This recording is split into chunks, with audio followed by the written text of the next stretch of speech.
Bismillahirrahmanirrahim. Assalamu alaykum, hörmətli görürmənlər. Yeni bir qatımlıq uçuq söhbət proqramımızı görüşənlərini qarşı alımız. Mən Abdullah Yalqun.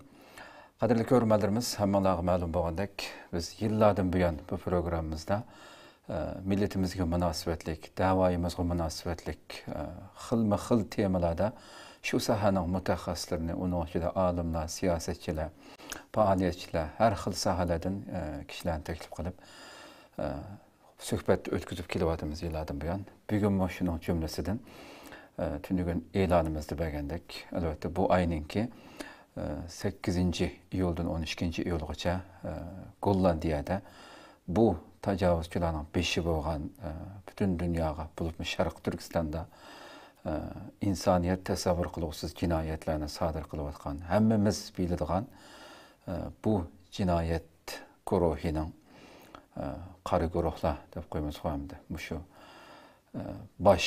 başlamçısı bolğan Xi Jinpingni sotlaşdan ibaret bir həmmimizni xoşal qılğan simvolluq bolsun əlbəttə bu yerdə onun cinayətləri bekitilib rəsmi qanun adamları tərəfindən bundaq dünyaga elan qılınışı əlbəttə intayın bir mühim məsələ bu. Şunun üçün biz əlbəttə şu məzgillərdə, gündəlik xəbərlərimizdə sunduq huzurunlarga. Bugün biz şu məzmununu kördüyən halda şu Xi Jinping'nin tutuş buyruğu çıxırılğan sotun aldı keyində bolğan işlər haqqında sotqu başına axır qatnaşqan, həmməgə şahid bolğan, guvahçı bolğan bir qarinişimiz bilan söhbət ötküzüş üçün huzurunlarda oturubduq. Bugünkü əziz mehmanımız Gollandiyadan qatnaşıb atıdı. Yıllardan bu yan milleti üçün, xalqımız üçün qoldan gələn barlıq fəaliyyətlərini qılıb atqan Abdurrahim G'ani Uyg'ur efendim Gollandiyadan qatnaşıb atıdı. Qimmatli vaqtdan chiqarib qatnaşıb berganligi uchun oldi bilan ko'pdan-ko'p rahmat aytamiz. Rahmat, assalomu alaykum qarindoshlar, hammaning ishonch xayrli bo'lsin. Assalomu alaykum Abdullah Yalqun efendi, Istiqlol televiziyasiga meni taklif qilganingizga ko'pdan-ko'p rahmat. Va alaykum assalom, rahmat, Alloh razı olsun. Qadrli ko'ruvchilarimiz, programmamiz YouTube va Facebook kanallarımız orqali naq maydondan tarqatilyapti. Ekranlarda chiqib turayotgan numarimiz shunday ijtimoiy uchur vositadagi aloqa vositalarimiz orqali programmamizga aloqador har qanday fikr taklif bo'lsa, berishinglardan savollaringiz bo'lsa, so'rashinglarni umid qilamiz. Shunday ko'plagan qarindoshlarimizni foydalanish uchun ham baharlab qo'yishni ham unutmaysizlar. Undaqda bevosita programmamizga kirib ketsak, hurmatli Abdurrahim efendim, albatta sizni dunyoning har qaysi joylaridagi qarindoshlarimiz qilayotgan faoliyatlaringizni ijtimoiy uchur vositalaridan vaqif bo'lib turyapti.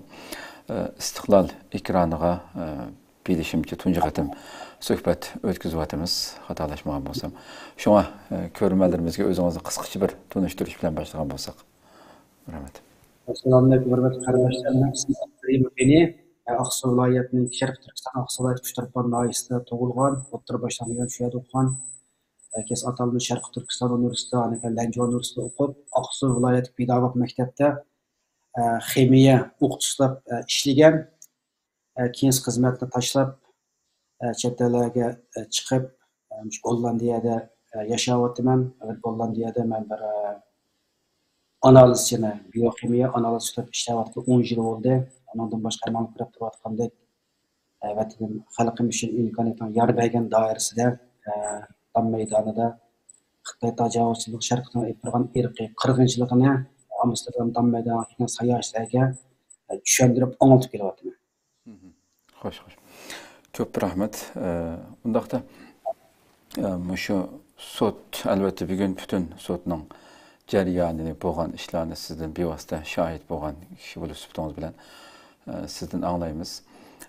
Sud echilishdan bir kun burun shu bir echilish murosimi bo'lib u yerda so'z qiluvchilar ayrim so'z qilibdi. Mushadan boshlagan bo'lsak oldidan bu murosimda, yani sud boshlanishdan bir kun burungi murosimda nimalar deyildi, kimlar so'z qildi? Bu haqda ma'lumot bergan bo'lsangiz. Sudning echilishniki gün burun, yani 7. ayın 8. gün sot rasmi içildi. 7. ayın 7. günü keşte şu sotni o'rlashtirganlar Xitoy haqida, Xitoy davlati haqida bir erkin munozara o'rlashtiribdi ekan. Bu munozaraga men qatnasholmadim. Qatnasholmaslikning sababi nima deganda, chunki menga kelgan taklifnoma 7. ayning 7. kuni kelib yotoq tizim oldirsan, 7. ayning 8. kuni deganda sot rasmiy boshlandi deb men biletini olgan bo'lgandan keyin, ondan sonra 7. ayning 8. kuni aytgandek sotga borsam bo'ldi ekan deb yakshanba kuni men kechda bordim. Borsam o nima faoliyati tugabdi ekan u yerda. U yerda Uyg'urlar vakolatan kelgan chaqiriqimiz qog'ozga qarasak, shunda shu surgundagi Sharq Turkiston surgun hukumatidagi tashqi ishlar ministri, Sharq Turkiston milliy o'ng sharqidagi qurg'uvchisi Salih Xudoyani yaxshi taklif qilibdi. Shu nimada ichilish murosimida Xitoy munbir haqidagi suhbatda shu Salih Xudoyo so'zlabdi. Munozir nimaga? Uni asosiy so'zlagan so'zda hamda yana Sharq Turkistonning tarixini qisqacha anlatibdi. Sharq Turkiston tarixini, undan keyin Sharq Turkistondagi azaldan mustaqil bir davlat bo'lib yashayotgan Uyg'urlarning tarixini qisqacha anlatishda Sharq Turkistonni Xitoy tajovuz hukumati tarafidan 1949-yil ishg'ol qilingandan keyin Sharq Turkiya ismniki mustamlik nomi qo'yilgan Shinjongga ism o'zgartirilganligi, Uyg'urlarning mustaqil yashab ketayotganligini, buni tarixda qisqacha anlatib tushuntirib bo'lgandan keyin, anan keyindan Uyg'urlar tarixda mustaqil davlat bo'lib qurgan bir millat ekanligini alohida namoyon qilgan, yaxshi so'zlabdi. Xitoy hukumati bu besingan zaminda tarixdan buyon ko'rilib boqmagan irqiy qirg'inchilik olib berayotganligi, bu qirg'inchilikni hozirgi vaqtda izchil davomlashayotganligini so'zlash bilan teng xalqaro jamiyatni, Birlashgan Millatlar Tashkilotlarini Uyg'ur irqiy qirg'inchilikni to'xtatishga harakat qilishga, shundoqla Uyg'urlarning shu zaminning egisi ekanligi, shu zaminda azaldan davlat qurib yashab kelayotgan bir millat bo'lib bilan shu davlat, shu zaminda yana bir davlat qurishningki Uyg'urlarning haqqining borlig'ini mushuni cho'ng-cho'ng Birlashgan Millatlar Tashkilotining yig'inlarida, undan boshqa bu yig'in qatnashayotgan Birlashgan Millatlar Tashkiloti a'zo davlatlarniki mushlarni Birlashgan Tashkilotniki yig'inlarida buni o'ttirib qo'yishni talab qildi. Bu asosli shu Salih Xudoyoniki so'zlagan demiskan. Undan boshqa anakaydan Peter deb yana bir Amerika kishilik huquq projektidan bir odam kelibdi. U Amerika Uyg'ur kishilik huquq projektidan u shu Sharq Turkistonni bo'layotgan kishilik huquq dafsanchilik haqida u so'zlabdi. Lekin Germaniyadagi yana bir tadqiqotchi u sharqi Uyg'ur majbur emgak haqida so'zlabdi. Faqat Uyg'urlar bo'layotgan narsalar bu. Undan boshqa Abdulla Oyiblar u yerda guvohlik berib yo qilgan shu narsa. Buni men keyin ashlardan angladim, ashlar deb berdi. Asli bugungi suhbatga shu guvohchi ikki tarjimon hammamiz chiqqan bo'lgan bo'lsak, mening kam qolgan yerlarim boshqalar to'plash bilan texnik yaxshi bo'ladi, hamda afsus. Javob berolmay qoldik. Fransiya bilan aloqalashishga ko'p tirishdik. Gulbar xonim masala qatnasholmay qoldi. Aloqalasholmay qoldi. Boshqa men iloji yaxshi shakllarda anglatish uchun hamda buningga hamda bu ma'lum vaziyat analizi yoki boshqa o'zimning his-tuyg'ularni oldigan bo'lmagandan keyin shu bo'lgan ahvollarni men ko'rgan, bu sotning qanday qurilib, qanday boshlandi, qanday elib berildi, bu jarayon hammasi oxirida men shohid. Mushtasini men yezib tafsil qilib kelib qoldim. Ba'zi narsalar men o'sha o'zim tayyorlagan narsa qarab o'qiyman. Mana shunday haqiqiy bo'lish uchuncha hamda o'sha o'zim ko'rgan narsalarnikini. Shuni to'g'ri tushunishim. Albatta, masala yo'q. Undaqda ikkinchi savolimiz nima shu xalqaro fuqarolar sudi. Hamda bu Xi Jinpingni sotlagan bosh sotchi kim? Uni aqlag'anlarni agarda qo'shib deyman desangiz mayli. Lekin bosh sotchi kim? Bu xabarlarda albatta ba'zi shu Putinni sotlagan sotchi deb. Hamda Xi Jinpingni aqlag'anlar, qarlig'uvchilar bu haqda ma'lumot berib o'tgan bo'lsangiz. Rahmat. Hamda bu sud kollegi xalqaro fuqarolar sud mahkamasi, ya'ni Xitoy sud kollegisini qurib, yani 9 adam tarkib topganda 3 bosh sudchi va hakam 3 taftish va o taftishlar bizni Xitoyni qoralaydi, bizning bergan guvohliklarimiz bo'yicha. Ana keyindan 3 advokat va bu 3 advokat Xitoy tarafida bular bizning bergan guvohliklarimizdan har xil putoqlarni chiqarib iloji bor Xitoyni oqlaydigancha hamda. Shunga men bular haqida qisqacha bir tushuncha so'zlab o'tay. Bu rasmlar bilan ko'rsatsangiz tex yaxshi-da, nimalarni tushunaman. Bo'ldi. Rasmlarni ko'rsataymi? Mayli, biz rasmni chiqaraylik hozir.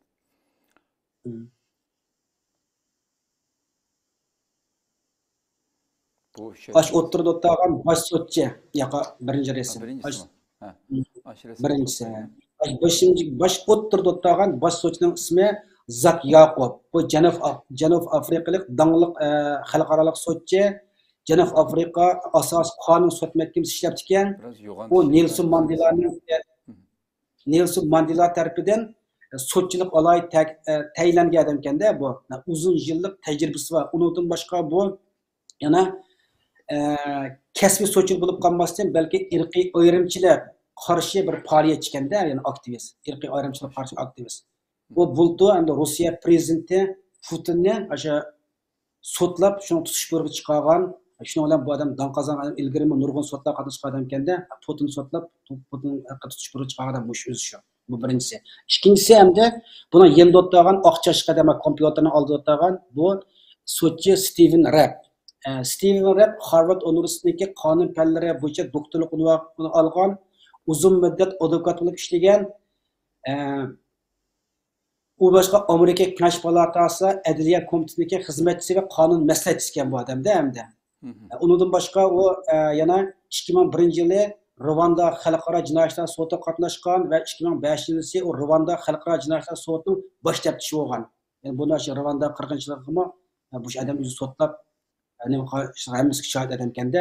Uning keyinda 3-chi sotchi ko'zini taqib olgan ayol. Buning ismi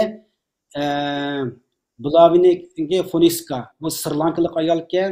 Bu dangliq kishilik huquq faoliyatchisi, advokat, dangliq kishilik advokat ham faoliyatchi. O siyosat tanlash markazining tadqiqotchisi va advokati. Kishilik huquqni kuzatish siyosiy kengashining a'zosi ekanda. Bu dangliq bir ayol ekan. Hamdan yana bir rasm ko'rsak. Yana bir rasm.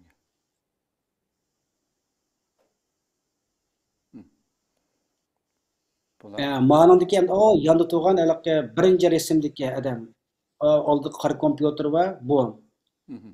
Bu yana ayıplıgıçı, Xitayni ayıplaydiganlarda bu ham asosida bizga nima bo'lsa Tayvan jihatda hamda. Tayvan haqida Xitoyniki Tayvanni besilishi, Tayvanniki o'z-o'zini taqdirini belgilash, mustaqillikni qilish haqida bu shuni qilib Tayvan taraf turgan odamda bu hamda. Xo'sh. Bu odamning ismi John Balizi, dangliq xalqaro advokat va ommaviy xalqaro qonun va siyosat mutaxassisi, u Birlashgan Davlatlar Tashkiloti xalqaro ommaviy qonun va siyosiy guruhida xizmat qilgan odam ekan bu. Ana keyindan uni yendikisi nima oq chashli ko'z taqib olganda og'zini tutib turgan odam. Bu tajribalik jinoyatchilar advokati. O xalqaroliq murakkab jinoyatlarda mo'l tajribasi bor. Xalqaro jinoyatlar sudining qonun maslahatchilaridan biri bu. Ya'ni bu odam biz uchun, ya'ni Uyg'urlar uchun nima qilgan? Uyg'urlarning taftishi yo'q odamda, endi Xitoyni qorlab, bizning bergan guvohligimizdan foydalanib, Xitoyning irqiy qirg'inchiligini isbotlashda kuchli dalil isbotlarni to'plagan odamdan birisi bu. Xo'sh. Ana keyinda o'tirdiki qora chashli ayol, bu xalqaroliq bu ayolning ismi Lema Nguyen, xalqaro jinoyatlar qonuni va kishilik huquq bilan shug'ullangan advokat ekanda, hammasi xalqaro advokatlar. Hamda Xitoyniki kelamdi. Yana bir rasmni. Ana ma uchaylan, endi bular bizni qoralaydigan, bizning bergan guvohliklarimizdan, shohidligimizdan putoq tepib Xitoyni oqlaydigan Xitoy tarafda bo'lgan advokatlar bu. Xo'sh. Buniki Daniel Arshak birinchisi ma chatda o'tgan oqchashqirma eng chatda o'tgan odam, endi so'ngisi bor. Bu Daniel Arshak Amerikalik jinoyatchilar oqlovchi advokat, jinoyatchilar sud mahkamasining mustaqil qonuniy kasbiy va amaliyotini taraqqiy qildirishni ilgari suradigan xalqaro jinoyat ishlar advokatxonasining qurg'uvchisi ekanda bu hamda bu Amerika advokat. Ani keyindan uning yendikisi Steven Killer. Steven Killer Xalqarалық Jinoiy ishlar sud mahkamasining advokati, Xalqaro jinoiy ishlar advokatlik jamiyatining muavin raisi, Xalqaro jinoiy ishlar sudida oqlash bo'lgan odam ekan bu. Xo'sh. Endi 9-si oldi saqal qo'yib olgan, ko'zda qo'yib olgan odam eng chetdikisi kichik oldi nimasi bor. Bu endi asosiy Uyg'urni qaralaydigan, Xitoyni aqlaydigan, Uyg'ur irqiy inkor qilgan odam nimasi bu. Bu adamning ismi Gregory Smith. Gregory Smith xalqaro dangliq jinoiy ishlar advokati. U milliy va xalqaro sudlarda irqiy qirg'inchilik, qotillik, terrorlik, insoniyatga qarshi turish jinoyatlarni ayblangan harbiylar, rahbarlar va shaxslar oqlaydigan advokat. Yani bu shu sud mana bu 9 odam bilan bir deb berildi. Demak, adamlarni tushuntirib bo'ldik hozir. Qisqacha nihoyat güzel ma'lumot berdingiz, ko'pdan ko'p rahmat. Mishada mencha yana bir savolimdan burun shu siz hamda boshni oilangiz kelgan butun nimani haqida guvohlik berdingiz o'sotdamdi. Bu numussiz, yani besham Xitoy tajovuzchilarininki dal siz guvohlik berishdan burun sizning oilangizdagi dadingizni ko'zir qilib turib, kasal karavotida qo'polmaydigan darajada yotgan bir insonni sinliq holatda sizga sizning sud qatnashmasligingiz uchun tahdid sağan bir videoni yollab sizni aşağı qatnashmaslik uchun tirishqanlik haqida bir videoni yolladingiz abay. Shu sizni bir ko'rib uning keyindan sizni nimalarni dedi Xitoy bu tahdid ishiltib, buni bir suhbatlashib o'tib uning keyindan davom qilsak, shu sizni bir ko'rgan bo'lsak. Juma akam dadam mana shunda toza ma 180 yilga ketgan edim. O'zing bilasan. Belki evvel geçtikten hemen sen bu kapıyı koldan da kayıp kaldı. Evet aday. Balığınız yapalım ha oğlumuzga. Gapni anlab, ben gapni da yüleyim abi. Gapni anlarken ben misin? Katı yapırsak mı? Bombaydan sana bizi. Bu videonu 7 canın 6. günü Amsterdam Dam Meydanı'nda Ürümçi Kırıklıcılığı'nınki 15 yıllık münasebeten namaş orlaştırıyorduk vaxtda bana yaman çık telefon kep getdi. Şu nimede telefonu almadım. Qarasam Telegram'da muş videonu yollaptı, bir qancha resimni, ovoz yollaptı. O kerak kurashga shunday bir qaradim, kurashga jur'at qilolmadim-da, dadamning holatini ko'rib, shu kayfiyatni buzma, ertaga sot o'qindiki. Deb kechdi uyga birib o'tirib, men ko'rib boqay deb ko'rdim. Ko'zim yosh chiqib ketdi videoni ko'rgandek. Akam menikida, dadam. Ben bularla kurashmagili mana 7 yil deyishib ketdi. 2017 523 eng oxirida dadamlar telefon kurashganimning oyog'i, uni ko'rishib qolmadim. Yollagan videomi? Bunu bu tunji qatim yollaganimda buni olgani bir video yollab berganda mana unida. Ben telefon bergandan keyin bu ahvollarnikida men tuyuqsiz ep qoldim-da Telegramda. Kep qoldi nomer. Qarasam boshqa bir davlatning nomeri u. Bu kim deb qolsam, o telefondan qo'ygan videoni ko'randi, akam ko'randi, akamning ayoli ko'randi. Shuni o'ylarkan men kim qandalab urib qolding bu telefonni sizlar hayotmi, sen bormi dedi. Endi ozroq paranglashdim, telefonni qo'yib etdim. Akam ovoz bir necha qatim gap qildi, javob qaytarmadim unga qat'iy lekin. Onun keyin sotgan kuni dedim, videoni evatibdi. Ashuna sen işte bir faoliyat bo'ldiki, bormisan buni aşağıya deb menga nima shaklida chiroyli sen bir şey kesem. Bir şey kilep dadamning avval mushu oxir umrda ko'rib olgan bo'lgan bo'lsam, biz bu borsak degandek, mushtaq gaplarni qoldirib qo'yib aşağı bormisan sen sotqa deb. Shundan buni olib ko'nglim yerim bo'ldi. Dadamning oldida bolliq burchini ado qilolmagandan keyin men u yerga berib nima qilaman vatanga? Ularni kirib nima qilmay bu yerda. Ayadiganlik buni sotqa berayamdi deb, buni yaxshi bir isbot bo'ldi-da bu narsalarnikini. Shundan keyin sotda bu narsani ko'rsatdim. Sot ko'rsatgandan keyin shu Xitoyni oqlaydigan, bizni qaralaydigan advokatlarga hech qanday savol so'rab javob so'raganmidi-ku. Boshqa guvohlardan har xil savollar chiqadi-da. Kechiringlar, dadam uni mikrofon bizam yosh kelib ketdi. Boshqa guvohchilar, shohidlar o'ziniki ko'yga nimalardan guvohlik bergan vaqtida Xitoyni oqlaydigan, bizni qoralaydigan advokatlar nurg'un savollar so'rab putoq chiqargan. Men nurg'unlagan qilgan namoyishlarimdan dalil isbot, hatto Gollandiya bosh ministri, podshoh, tashqi ishlar ministri yozgan xatlarimdan tortib ular Xitoy hukumati aloqalashib hech qanday javob ololmay, bu sud oz qilib qolganda videoni charxman tahdid qilib meni ota-onamni kurashga da'vat qilayotganligini naq maydon sud ko'rsatgandan keyin sudchilar turib ketdi. Bas sudchining ko'rib anqishmali Xitoyni oqlaydigan sudchi kelib yanimga shu qo'lam tutib ko'nglini buzma bu ahvolingni deb bir xil tasalli bergan gap qilib ketdi-da. Endi shu narsa videoda bor bir narsa.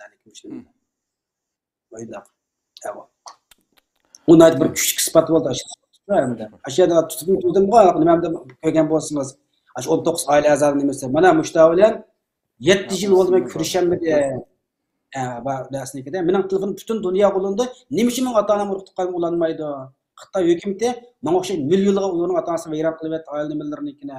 Men shu millionlab Uyg'urning irqiy qilib chiqqan jonliq isbot manaman deb ashada Gollandiya hukumatiniki Xitoy elchixonasining Gollandiya hukumatiga bergan xatlarni ashada topshirib berdim men narsalarni. Necha yosh kirdi dadingiz? Dadam endi men bilishimcha ochdi. Men dadam shu mavaqt tugab ketdi deb o'ylaganimda, tugab ketdi dadam bilan hech qanday nima anglamagan ekanda, tuyuqsiz endi bu kunlarda izlab ashni ko'z tishilardan tang hayot ekanligini ko'rdim men narsa. Ya bu darajada pastkash. Jazolarga ol bilmayman, bizning uy. Sochim so'rdi, u qaya, doktorxonami, ne u bu deb so'rdi, ko'rsatdim. Uy ekan, shu uyda men bizning vaqt uyimiz chiqib yotgan Xitoy hukumati hamma uylarniki doktorxona emas, shu uydagi jazolarga chiqdi, men buni bilmayman deb ko'rsatdim shuni bilan. Qarasam shu uyda ko'rindi buni. Men chiqib ketganlar 17 yil bo'ldi vatandan, uyning orlig'iga. Shuni dedim so'p. Bu shu darajada pastkash yani o'ylab boqing yani bir insonni shu ya shu darajada karvatdan qopolmaydigan bir yani Xitoy o'zini dunyoga sudda ajoyib kuchli isbot bo'ldi. Nimiz oxiridalikka kelib quchoqlab nima qildi kurash emasman bilan. Chunki u sudga advokatlarga boshqalarga tahdid qilganda Xitoylar hatto qaslash nimalarni olib berib tikanda. Agar menga aras ko'rsatgan bo'lgandan keyin ana ayada paketni oldi pul so'rabdi degan o'xshash anda kuchli paket deganda Xitoyning advokatning og'zi tutib qolgan zuvani. Shu qadar guvohchilardan nurg'un savolni so'raganda menga bir savol so'ramadi. Hatta yenim kirib oxiri bak abstar avvalgi ko'ra samistash qilamiz. Xo'sh, ishqib Rabbim sabr va sunamimizga, sizga shunday Xitoy davomli xalqimizni har xil shaklda shunday tahdid ishiltib, nurg'unlarni yamchukka bu o'ziningki to'g'riga kirgizgan shunday usullar bilan dahshat diqqat qilish kerak albatta har bir xalqimiz. Bu nomussizlar bütün yo'lni, bütün pastkashliklarni qildi hamda indakka keltirish, o'ziningki jinoyatini yepish uchun. Xo'sh, endi shu bu sudniki Gollandiyada echilishida alayli bir sabab bormi? Endi bu sud haqida mening bildig'im 2 yil burun bu sudkilar men bilan aloqalashgancha bular. Yana nurg'un Uyg'urlar aloqalashib ekanda, Twitterda ayrim bir narsa keldi. Biz mushta Xitoy rais Xi Jinpingni sotadigan bir sud ochimiz. Shu sudga sen taklif qilsak kelamsan, guvohlik beramsan, seni so'zlagan o'sha sosyal medyada tarqalgan uchurlar rost uchurmi, bu yolg'onmi deb nurg'un narsa qilib bir nima qilganda u mezgilda bular sudni Ispaniyada ochmoqchi bo'lgan. Chunki Ispaniyada burun Xitoy davlat raisi Jiang Zeminni sudlab tutish burgi chiqqan. Shu sud ochmoqni qilgan. O Xitoy hukumati Ispaniya nurg'unlar tahdid qilib, besim qilib, uni amaldan qoldirib ekan. Ana boshqa davlatlar ochmoqchi bo'libdi ekan, uni sudni yana sudni qilsa hamma yerda shu Xitoyningki tahdidlari qo'l o'g'ashqa bu amalga oshmoqdi ekan. Ana o'limalik mamlakat intervyu qilib chiqqan to'xtab qolganda, ana bultu yozda ana keyindan menga yana bir uchur qilgan. Balki bu yil yozda sud echib qolib qolishimiz mumkin. Shunga sen sayohat ketib qolib qolsam, 7-oy bilan 8-oy oralig'ida bormayroq turgan bo'lsam deganda ma'qul degandan bultum echilmadi bu sud. Shundan bular bu sud ochmaydigan o'xshaydi deb ismdan chiqib ketganda bu yil 5-oyda o'ttasam tuyuqsi yana uchur keldi. Yana sud haqida javob qaytarmadim de, chunki javob qaytarib hech qanday bilamiz javob ololmagan ekan. Bizam yeziyever, xatni yeziyever, akam javob qaytardim. Javob qaytarsam akam men dedim, "Rasut ochamsiz, ochmamsizlar. Bultuma intervyu qildim, uni oldingiz intervyu qildim, hech qanday bir javob bermadinglar. Bu sotnikini rost ochilgan sot, eshitmaydigan sot, bu qadam cho'qib ochimiz sotnikini." deb sotniki ish jarayon bo'lgan qiyinchiliklarni so'zlab berdi-da, qilib. Akam ayrim bir kurashdik. Kurash jarayonida akam bu cho'qim ochimiz sotni, lekin biz Uyg'urlashni adam tanlaymiz deydi. Balki sizning bu qadam sotga yo taklif qilamiz, yo taklif qilmaymiz, uni men bilmayman. Chunki menga tushgan vazifam sen bilan paranglashib, intervyu qilish, sizning isbotini to'plash, ashnadan biz o'zimiz tanlab Uyg'urlarni o'zimiz taklif qilamiz. Degandiki men hamma narsani deb berdim. Akam sizning bergan guvohliklarda xatolik bormi? Xato uchurli bormi deya, xato uchurlik yo'q desam, xato emas, hammasi kelib qo'l qo'yib berdim, hamma bir narsalarga qo'l qo'yib bo'lgandan keyin akam men sana 2-3 hafta ichida xabar qilamiz dedi. Qarasam 2-3 hafta o'tib ketdi, 1 oy o'tdi, jim. 1 oy o'tgandan keyin akam bir bir teklifnoma berdi menga, sud qilsam qatnashsan deb. Anda yana bir to'xtamga qo'l qo'ydi-da. Sana resim, videolarni uch qashqar taqasak bo'lam dedi, taqasanglar bo'ladi dedim. Uni qo'l qo'ydi-da, qo'l qo'yib berdim. Ana keyin sotqacha ochildi, sen sotning ichish vaqtini sen ayrim uqtiramiz dedi. Hatto bir hafta bo'lguncha bu sot haqida hech qanday bilan topshirib olmadik-da. Ya'ni bu bo'lamdi, bo'lmamdi deb ana keyindan tuyuqsiz tutsam, ana keyin 7-oyninki 7si sot bo'ladi. Shuning kelasan dedi. Nega boraman, nega turaman desam, biz ayrim xabar qilamiz dedi. Ana xabar qilib orliqda yotoq berib, piston yotoq berib tizimga qoldirsan dedi. Ana keyin sot boshdan o'sha cho'qim bo'lishing kerak dedi. Ana keyin men orliqda xizmatga ba'zi ishlarni biyaga ruxsat so'rab qolsam, qanday qilmaysan? Ruxsat bermayman, sen shunga bir hafta hech qanday ishni qilmaydigan bo'lib kel dedi. Bo'ldi deb men bir hafta ruxsat so'rab o'sha yerga bordim. Men chiqdi xiyolimda bir 50-60 tek balki uning jiq Uyg'urlik kelishi mumkin u sotqa deb bu yerga borsam, deganda nashtliqlarkim o'sha restoranni, anneminiki, mehmonxonaniki tomoq yeydigan yerda shu tutsak, shu 5 Uyg'urlik ko'rdim men. Boshqa Uyg'urlar bormi desam, qo'ysak yo'q shu ekan. Men Abduli Ayub, Gulbar Hitoch xonim, Fransiya jazo lageri shohidi. Bu uchimizni yana o'sha yerga guvohlik berdiganga tanlabdi. Anan keyindan Zubayra Shamsin xonimni Amerika Uyg'ur kishilik projektiga tarjimonlikqa, anan keyindan Kanadadagi bir singlimizni uning tarjimonlikqa 2 tarjima, 3 guvohchi, shu 5imizni taklif qilgandilar. Buni hamda uni hech kimga tavsiya qilmaymiz. Faqat dunyo fuqarolar sud mahkamasidan Xitoy sud kollегиясidan nurg'ulg'a Uyg'urlar uchun o'zi shuni tanlab nima qilgan ekan. Xo'sh. Demak, yani jiddiy bir tayyorlikdan keyin bütün jarayonlar nihoyat planliq o'rlashtirilgan narsalar bu sizlar so'zlagan nima? Maxfiy bo'lgan narsa. Shunda aloqalash kundami, masalan 2-3 kun tap qolgandimi, yil ashu jiq numar olmishdi-ku buningda. Yil ana numaradan kelib birisi, yil mana uchur keldi. Bu kimdan qilman deydi, anda narsa desak, anda to'g'ri tushgan, ba'zi falan kim bilib qolasan dedi. Ha dedi, qanday ayoq borganlik angizda qashloq. Masalan, ichilish murosim so'zlab buni Xitoyda to'sqinlik qilayotganligi, orliqda shunda qizlardan tuzoqlarni qurganliklari mana shunday so'zlab o'tibdi. Qandaylik bo'lsa eng oxirgi qadam Gollandiyada g'aliblik bu sud ichilib, Shi Jinping tush borig'i chiqadi. Buni hammamiz ko'rdik. To'g'ri. Xo'sh, endi shu Uyg'ur va Tibetlarniki bizning haqlarimizni mudofaa qilib, ya'ni aqlug'uchi advokatlar bilan Xitoyning qo'llovchi advokatlar o'rtasida jiddiy talash tortishlar siz sotning ichida bo'lgandan keyin nihoyat qizg'in nima bo'lib ketdi deb dedingizda. Bu shu jarayonni qisqacha bir so'zlamsiz. Burada Uyg'urlardan ham kuchaygan dastlabda Gulbar Hitoch xonim Fransiyadagi jazolar shohidi jazo lageri chiqishga yetib chiqqan. U adimiz guvohlik berdi. Uning guvohlik bergan vaqtida shu Angliyada ichilgan Uyg'ur sudida bergan guvohlikni asos qildi ekanda, hamda shuning ichidan nurg'un savollarni chiqardi ekan. Shu savollarni shu nurg'un narsa hammasiga bu sudda meniki eng his qilgan emas, sudning kiravat emas. Bizning so'zligimiz hisob emas ekan, uning dalil isbot bo'lish kerak ekan. Masalan, qachon, qayerda, kim nim sebepten degandek hamma dalil isbot aniq bo'lish kerakka. Unda qilmiz dalil isbot binasi bo'lmaylarkan. Men anda o'g'ante ya manda qilgante bu degan narsa u yerda u narsa pakt bo'lmaydi ekan-ku. Bu narsa ashakira biz his qildik. Har qanday narsaga dalil pakt isbot bo'lish kerak ekan. Hani isbot bo'lmagan narsaga, ani kana gumon qilgan narsalarni, ani kana Xitoyni oqlaydigan bizni qilgan advokat ani ularni so'raydi ekan. Nurg'un narsalarni-da.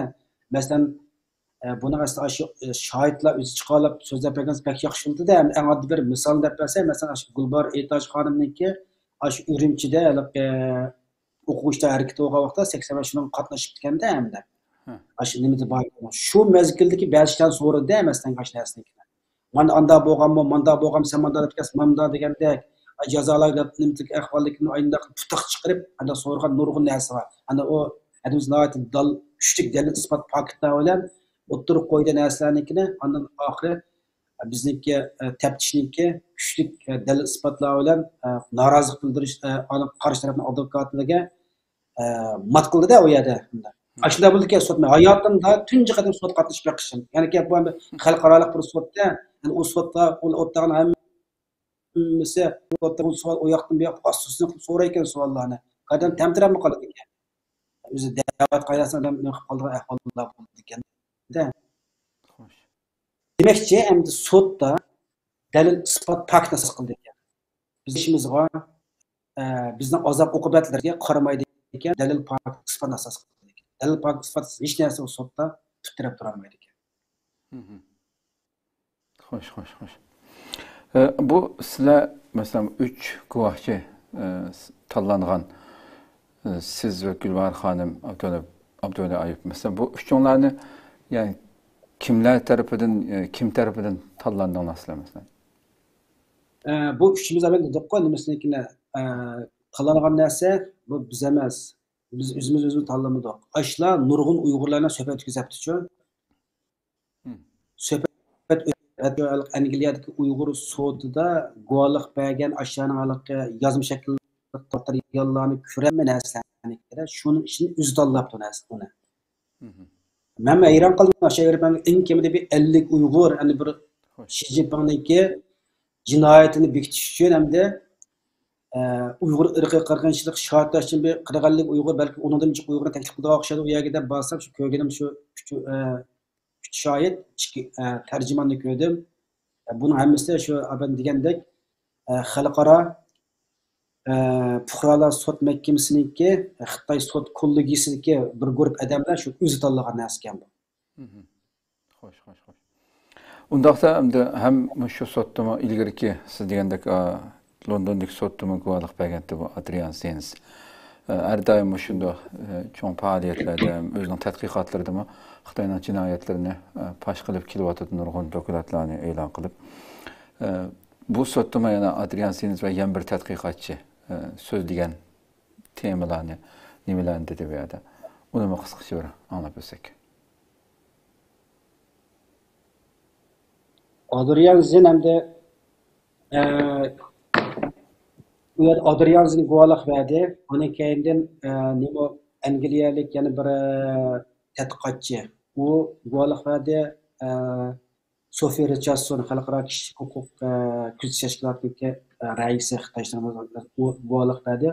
Adrian Zenzni ham hammamiz bilamiz.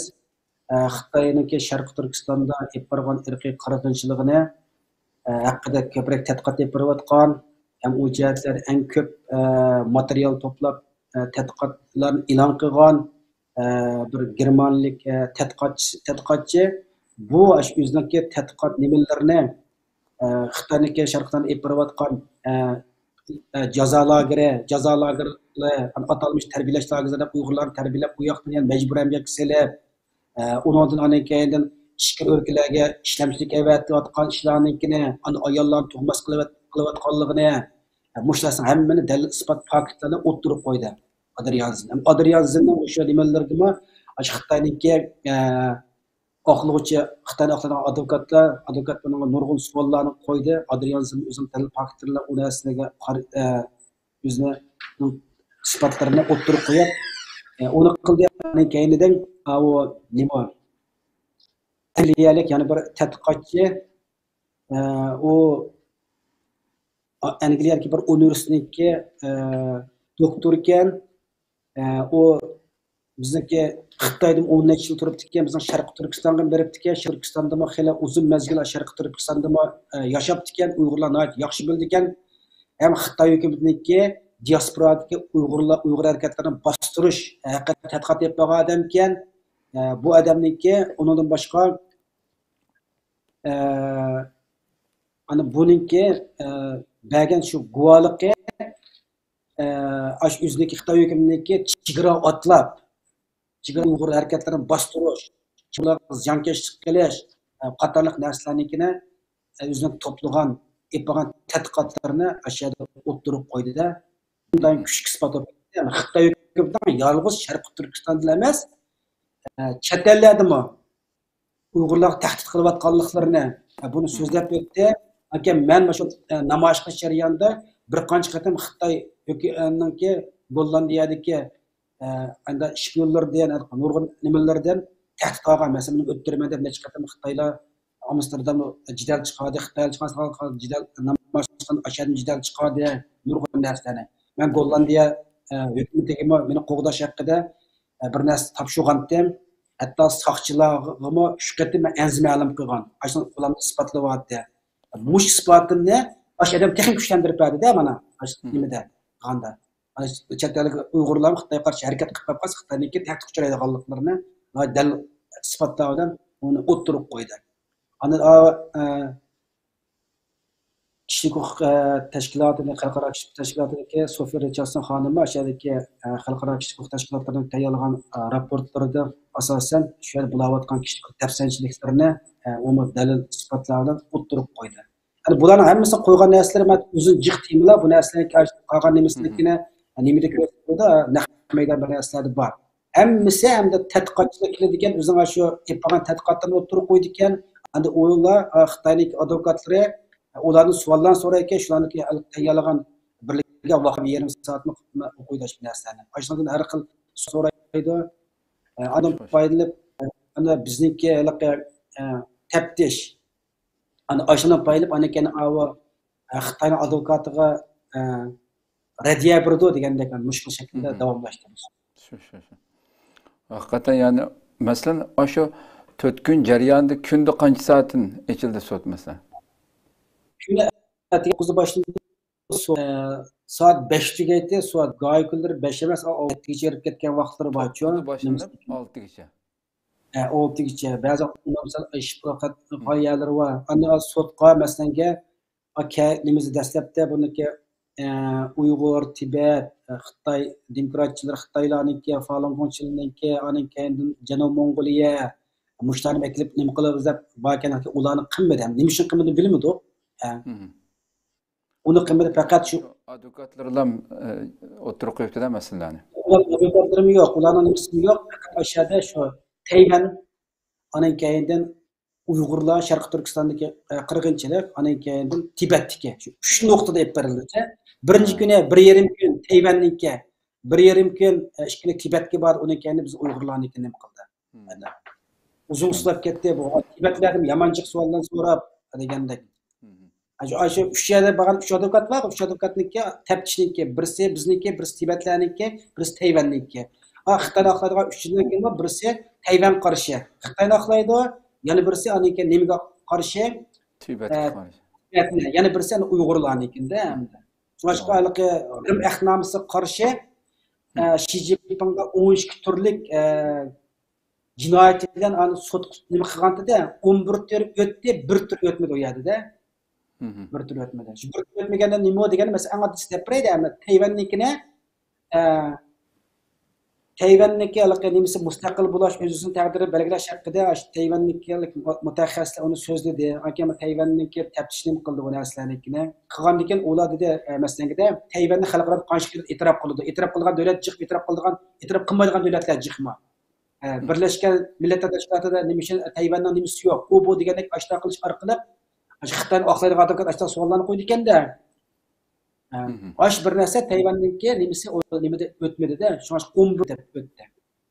Xo'sh. Tushundim. Haqiqatan biz Nəhayət vaxt münasibət bo'lğaçqa şunu qısqartıb həmmə ən meyğizliq yerinə davatımız qoyamdı. Hem de şu sot ahırda baş sotçunun şu tutuş buyrug'ini e'lon qilgan vaqtidagi so'zlari aşağı haqda bir ma'lumot bergan bo'lsangiz. Biz xabardimi qisqa shaklda sunduq hamda tafsiliy butun hamma narsani sizdan anglagan bo'lsa qanday? Baş sotçununki hamda cuma günü yani 7. ayınki 12. gün cuma günü saat 1 bilan sot bütün ahırlaştı. 1 saat tinkin hakem sotning qarorini o'qidi.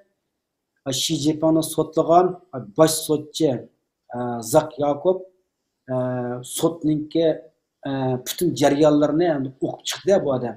Baş sotchi qaror qildi. Buningki yani asosiy o'zimizga munosabatlik baş sotchiniki nima degan bo'lgan bo'lsa, shu narsani men tayyorlab keldim, shuni o'qib berayda. Baş sotchi Zak Yakobning Sharq Turkistonning aslida mustaqil bo'lish kerak bo'lgan rayon ekanligini alohida ta'kidlab o'tdi bu odam. Shu so'zida sotda aqlashganda. U Xitoyning jinoyat o'tkazishga asosiy muddasining Sharq Turkistonning mustaqilligining oldini olish va Sharq Turkiston xalqini bir Xitoy davlatiga zo'rlik kuchdan qo'shilish ekanligini kuchli ta'kidladi bu narsani. Sotchi xalqaro qonunning o'z taqdirini o'zi belgilash huquqini e'tirof qilinishini talab qilganligini ta'kidladi. U Xitoyning Uyg'ur va boshqa turk xalqlari nishon qilgan irqiy qirg'inchilik, insoniyatga qarshi turish jinoyati qilmishlarini sistemli planlagan va ijro qilganligini, bu jinoyatga Xitoy diktatori Xi Jinpingning bevosita mas'ul bo'lganligini xulosaladi.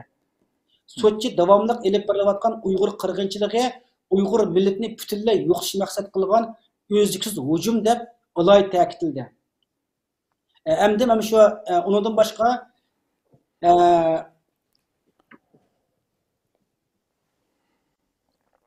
u yana mustamlika qilg'uchi ana mishari azroq narsa qaytib qo'yadi. Men qamisiram nechinin yo'q namoyish qilish jarayonida kishilarning eng diqqatini tortgan bir nuqta Xitoy hukumatidagi Sharq Turkistondagi irqiy qirg'inchilikdan bakrak Xitoy eng diqqat tortgan narsa Sharq Turkistondagi besilgan zamin ekanligida hamda bu narsa eng diqqatni tortgan bir nuqta. Ama xalqning eng da'vatqani Sharq Turkiston tajovuz Xitoy hukumat tomonidan qonunsiz besilinib, mustamlik qilinishi va ismning yangi zamin degan mustamlik nomi o'zgartirilishi. Mush narsa kelgan sayohatchilarniki mustaram eng diqqat tortgan nuqtadan birisi. Ular Uyg'urlarning beshik kelgan bu qirg'inchilik kun Xitoy hukumatining kishilik huquqining nacharligida emas, balki sizlarning zimininglarning mustamlikka tushib kelishinglardan deb shu dam maydoni xalqning men so'zlab bergan nurg'un videoni taqatdim-ku. Shularningki xuloslagan gapining nimasi bor. Bunimi sotchi, baş sotchi gapida alohida ta'kidladi. Shu men avval o'qigan narsalarim shu. Chunki mustamlik qilg'uchi mustamlik bo'lishni yer yuzini butunlay yo'q qilishni menga bosh ko'taramiz nishon qilib degan edi. Bu Amsterdamdagi xalqning degan nimalarda hamda baş sotchimi sotning xulosasida bu mazmunlar alohida tilga oldida, deb aytgandek, Sharq Turkiston xalqini bir Xitoy davlatiga zo'rlik bilan qatib olish, Sharq Turkiston xalqini butunlay yo'q qilish asos maqsad qilgan deb eng oxirgi xulosa mush bo'ldi. Ya'ni bu narsa sotniki muhim qarorlardan birisi, shundoqla Sharq Turkistonning bir mustaqil davlat bo'lish huquqi ekanligini alohida ta'kidlab o'tdi. Bu eng oxirgi shuniki degan gapniki jafar qismi. Endi keyingi sotchiniki Xi Jinpingni tutishga chiqargan biz sot tugagandan keyingi nimasini uni o'qib bersam bo'ladi. Bo'ldi, qarorni. Ash qarorni o'qing.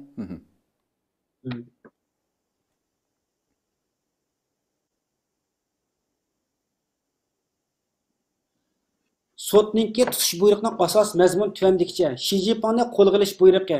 Dunyo fuqarolar soti Xi Jinpingni sotlash va qo'lga olishga zarur bo'lgan yetarli qonuniy dalil isbotlarga erishib bo'ldi. Bular tuvandagi mazmunlarni o'z ichiga oldi. Birinchi, Tibetdagi insoniyatga qarshi jinoyat. Ikkinchi, go'dak bolalarni majburiy holda o'g'irlash. Uchinchi, qamoq elish yoki boshqa shakllar bilan jismoniy erkinlikka tajovuz qilish. Tibet xalqiga ziyonkashlik qilish. Yuqoriqilar bilan birga yana Sharq Turkiston tavasida Uyg'urlarga yurgizilgan irqiy qirg'inchilik va insoniyatga ziq qilish jinoyatidan biri bo'lib, bu jinoyat turligicha. Birinchi, irqiy qirg'inchilik. Ikkinchi, qamoq elish yoki boshqa shakllar bilan jismoniy erkinlikka tajovuz qilish. Uchinchi, dahshatli, chidg'usiz qiyin qistoqlar. To'rtinchi, bosqinchilik va jinsiy zo'ravonlik, majburiy tug'mas qilib o'tish. 5. Uyg'ur bolalarini tashkillik, mecburi o'g'irlash, 6. Mecburi surgun qilish, mecburi emgak, 7. Qasddan ziyonkashlik qilish, 8. Mecburi izdiraksiz qilib o'tish. Dünya fuqarolar soti xalqaro jamiyat va har qaysi el hukumatlarini xalq jumhuriyati raisini qo'l qilish buyruq chiqarishni, jinoyatchini rasmiy sudga tortib tegish jazosi berishni chaqiriq qildi. 2024 7 ayning 12 kuni Danxoh bosh sudi Zakop, sud sudiyasi Bavani Foniska, sud sudiyasi Stephen Rapp, ya'ni haliqi Xi Jinpingning rasmini qo'yib, haliqi tutish bir chiqargan bir emas, ashnandagi deyilgan narsaning asosiy bütün mazmuni shu. Mushni tayyorlab ashuna nim bo'lg'imiz shuniki Uyg'urchani o'qib berdimda maslakni. Mush mazmun. Ana keyin ma sud nim qilib qo'ygandan keyin bizning Uyg'urlarda Facebookdan ko'rdiqsin ko'rgansiz, o sud echib qo'ygan bilan Xi Jinping akab yo tutamsa, sudlayamsa, uning nimaga foydasi bor degandek, ma quruq gapni qilish Uyg'urning ro'rdigan xuddi Xi Jinping yalbesiyotgandek manda bir halqa ko'rib bo'lgandek manda bir halqa norozilik qilyapti. Buni har bir Uyg'ur vijdoni g'ururini qilib baqsınlıçı. Bizningki bosh jinoyatchimiz, bizning ota-onamiz urug' tuqqanlarimizga chidiqsiz azoblar selayotgan, irqchilik yapayotgan, sharqsini besilib Uyg'ur menga yo'q qilib tutgan bu bosh jinoyatchiniki xalqaro sudda sudlanishiga asos solgan manda bir suddan faxrlanishimiz kerak har bir Uyg'ur. Buni vatanchiliklar anglab qolsa, vatandagilar g'ururunda, iftixorlanda ma sudning qaroridan xalqqa bir umid kirdi. Ana xalqimiz deydi, buni tutanmasa qayda qiladi endi deb. Buni suddan keyin sud xodimlari bütün zıqalar keşke bir tamaq yeyishchi o yoqda. Bu yerga boshqa bordi, men bordim kechdi bu yerga. O soat 8 borgandik, soat 11-12 o'tdi bu yerda. O'sha har xil savollar bo'ldi, men so'rdim ashladi. Asli bu sudning qarorini chiqarib qo'ydinglar. Ana qachon rasmiy xalqaro jinoyatlar sudida Xi Jinping haqida bir aniq bir sudning qarorini qildi desak, uzun qolmaydi, patarib bo'ldi bu narsa deydi. Chunki biz ashning birinchi qadamdan o'ngishlik bosdik deydi buningda. Ikkinchi qadamda deydi, Rim ehtimomisiga Xitoy hukumat qo'l qo'ymagan deydi. Qo'l qo'ymagan deydi. Xuddi Putinni biz eklab olmagan bilan, xalqaro jinoyat sudi eklanmagan bilan Yevropa tavasi kirmaydi deydi. Rim ehtimomisi imzo qo'ygan davlatdan terrorist kirish tutdi deydi. Shunga o'xshash Xi Jinpingmi Rim ehtimomisiga imzo qo'ygan davlatga kirib qolsa tutildi ekan. Tutib uni xalqaro jinoyatlar sudiga topshirib berdi ekan. Bu Rim ehtimomisi imzo qo'ygan davlatlarga majburiy etkanda bu narsa aniq bo'lib ketsin qalbimizda. Yana birisi nechining oldida qonun bo'yicha Sharq Turkiston irqiy qirqa sababchi bo'lgan Abdumurayninniki sekretarlari raislarni Amerika nimasi e'lon qildi bu narsani. Bu hammiz vaqt o'tib xil nechilib ketdi bu narsaga. Masalan, bulti Abdumurayninniki nimasi Erkin Tuniyaz Angliyaga kelmoqchi bo'lgan. Tuyuqsiz kelmadi, amaldan qoldirib o'tdi. Nima uchun? Angliyaga kelib topqas uni qo'lga olish ehtimoli yo'q emas bor. Shu Magnitskiy qonuni bo'yicha. Shunga kiremedi Angliyaga baramas nimasi amaldan qoldirib o'tdi. Demakki, Xi Jinping Yevropa ichiga kirib qolqas uni tutdi degan gapda bu kuchli bir Xi Jinping berilgan signal. Xitoy hukumatiga berilgan kuchli bir signal. Ana keyindan bu yerdagi hamda Xi Jinpingningki o'zi Xitoy Kommunist partiyasiga rahbarlik qilayotgan bu jinoyatlarga bütün qonun asosiga yiqib bo'ldi endi buni. Bundan keyingi bosgan qadam bosqichlar asta-asta besildi deydi. Sud bizlarga bütün narsalarni chiqarib berdik deydi. Qolgan narsa endi siyosatchining siyosatga qanday o'ynashi bilan bog'liq bir narsa deydi. To'g'ri deysiz yani. Biz vaqaban muloyiza programmamizning 55-sonida ko'rmagan qarindoshlar bo'lsa, shu programmaning ichida bir savol so'radim, shu sud haqida. Siz degandek shunaqa bu hozir foydasi bo'lmasa, bu degandek gaplarningki qandaq hech qanday vazni yo'q bir gap ekanligini nihoyat yaxshi strategiya mutaxassis Erkin Akram biraz so'zladi bu haqda. Shunga bu turdagi faoliyatlar albatta ko'plab bo'lishi kerak, chunki bu normal siz degandek bu jarayonmi guvohlik bergan har bir so'z imzo qo'yilib, u yerda bir xato bo'lib qolsa oldiki 5 ham Xitoyni bildi-ku endi bular. Şuna o Xitoy qancha yetib olsimi oldiga tashlab beradigan bir talay dalil isbotlar bilan xalqaro qonunga uyg'un shaklda hech kim tenib olmaydigan yoki g'ing'in qilolmaydigan masalalarni o'ttirib qo'ydi bundaq so'rovlarda, bundaq sotlarda. Buningki albatta ko'plab bo'lishi. Bilgan bo'lmagan bilan siyosat degan har minut, har sekund o'zgarib turdi bu narsalarni. Chunki kelgusida nimalar bo'ldi? Shunga asosan nurg'un narsalar, nurg'un davlatlar degandek so'zlab o'tgandek siyosat o'zgargan vaqtda shuni asos qilib turib nurg'un ishlar yuz berdi hamda. Shuning uchun bu turdagi jahillarcha so'zlarga quloq solmaslik kerak. Har dunyoning har qaysi joylardagi xalqimiz shunday guvohlik berayotgan Xitoyning jinoyatini shunday pash qilib yuziga urib turadigan ishlar ko'plab o'tirg'a chiqish kerak. Ko'pdan ko'p rahmat aytamiz, vaqtimizni to'shib qoldi. Boshqa agarda yana boshqa bir muhim mazmunlar qolmagan bo'lsa, o'shada oxirlashtirsak bo'ldi. Yana bir agarda sizning so'zingiz bo'lmasa. Endi aşağıda bir nima ma sot tükkendan keyin biz bir film qo'yib berdik. Shu aşağıda 1 soat film urush debchi bir filmni. Bunda xalqaro sotning qurilishi, mush fuqarolar sotining qurilishi, sotlangan ahvollarni, urush jinoyatchilarining hammasini qisqacha ko'rsatib berdi. Ko'rsatib bu sot tükkendi, film tükkendan keyin ana bu savol so'ranglar dedi. Savol so'rang degandan keyin bu filmni ko'rayotganlardan birisi savol so'radi. Sizlar dedi Putinni tutish burg'i chiqardinglar, undan ilgiriki nurg'unlagan kishilarni tutish burg'i ba'zanlar tutib kelib sotladinglar. Lekin bu masala hal qilinmadi deydi. Shu narsalarnikini. Shunday bu urush tugab qolgan yeri yo'q, urush davomlashyapti. Bu yana jinoyatchilar ko'plab chiqyapti. Xuddi Xi Jinping shu hozir shu qadar nimalar qilyapti. Buni to'xtatishninki hech qanday bir amaliy qadamni ololmadinglar. Bu sotninki ichib qo'yib bu qarorlarga bir ish olmadi. Buni qanday hal qilishlar, hal qilishning chorasi bormi? Adam savol so'radi. Bu ko'rganlarni xili jiqimni ko'rgan shu qo'yib mushtiga munosabat deb javob berdi. Bizning qila oladiganimiz deydi. Nurg'un narsani qonun asosiga yiqib berish deydi. Qonun asosiga yiqib bermasak, qonun asosiga yiqilish deydi. Bu g'arib damnas qonun bo'chmagan narsa, jazolanib qoladimush qonunning doir jazolandi.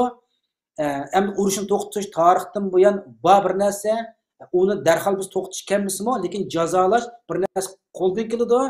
Endi bu Xitoy bir kuchli davlat, hech qanday bir davlatga Xitoy qarshi kuchli bir olmalish demiz o'tirib qo'ymagan, lekin biz qandaligimizni Gollandiyada bu sud etish orqali Xitoyni cheklaydigan, Xi Jinping xohlagan borolmaydigan kuchli bir narsani oldik deydi-chi bu narsani. Ya'ni qog'ini xalqaro siyosatning qanday o'ylanishi bu keyingi masala deb ashuna javob berdi-da, meniki ko'rgan narsalar. Ana keyin bu o'lgan odam o'lib ketdi.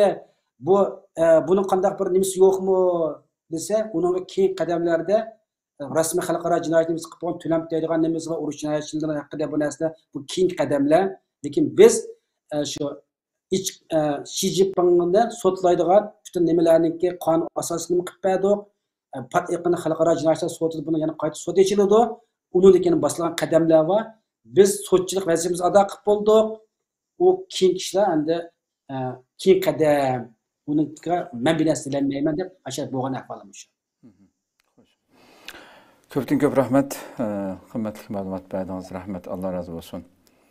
Mishada programmamizni oxirlatamiz. Aslida buning programma yaxta yaxshi taz obdan bo'lmasmi? Chiqib xalqimiz bildirgan asosiy mazmunlarni bildirdik. Lekin bu sot haqida bu texnik ko'p tashviqotlar bo'lgan bo'lsa yaxshi bo'lardi.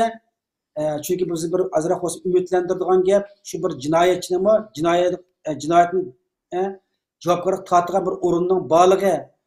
Bu kunlarning hamma bir kun qilganligini xalqimiz buni chuqur bir ishonch umidlar yosh uchun bu ko'plab tashviq qilish kerakda. Istiqlol televiziyasidan buni ko'pdan ko'p rahmat. Sizga rahmatini bildiraman. Ko'p rahmat. Xotirjam bo'lingki, bu programmalarimizni, xabarlarimizni vatan ichida ham har qancha ching bo'lgan bilan hali ham ko'rayotgan, xalqimizga taqishga tirishayotgan kishilarimiz bor. Har qancha ching Xitoy nima qilayotgan bilan. Bu ma'lumotlardan inshaalloh. Bir eg'iz gap qilib qo'y endi. O'sha xalqimizning ta'kidlab qo'ydiqimiz, masalan, ba'zi videolar chiqyotidi, nurg'un isbotlar chiqyotidi, yozma bir narsaning hammasi mush narsani saqlab qo'ysin xalqimizcha. Bu qattiq kuchli isbot bo'ldi ekan. Masalan, bu 100 yil, 2 yil oldin emas, 10 yil, 20 yil uning ilgari bo'lib ketgan qanday tarix isbot, Xitoyning jinoyat oshkorlaydigan, ashuna narsaning hammasi kuchli isbot bo'lib ketgan bir narsalarnikini.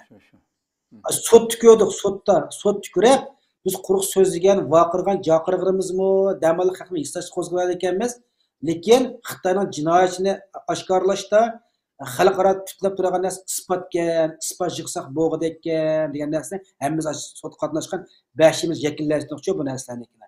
So'ng xalqimiz deydiganlar, ashta qo'lingda video nima o'qib qolsa, yig'inglar, saqlab qo'yinglar, buning hamon bir asqatiga yeri bor ekan. To'g'ri. To'g'ri deysiz. Ko'p rahmat. Rahmat sizga. Qadrli ko'ruvchilarimiz, shunday qilib bugungi programmamizni mushahada oxirlashtiraylik. Haqiqatan vaqtimiz yetgancha umumiy shaklda ma'lumot berishga tirishdim Abdurimjon. Rabbim umr bersa, inshaalloh oldimizdagi sanda boshqa bir temada ko'rishguncha omon bo'linglar. Assalomu alaykum va rahmatullohi taala va barakatuh.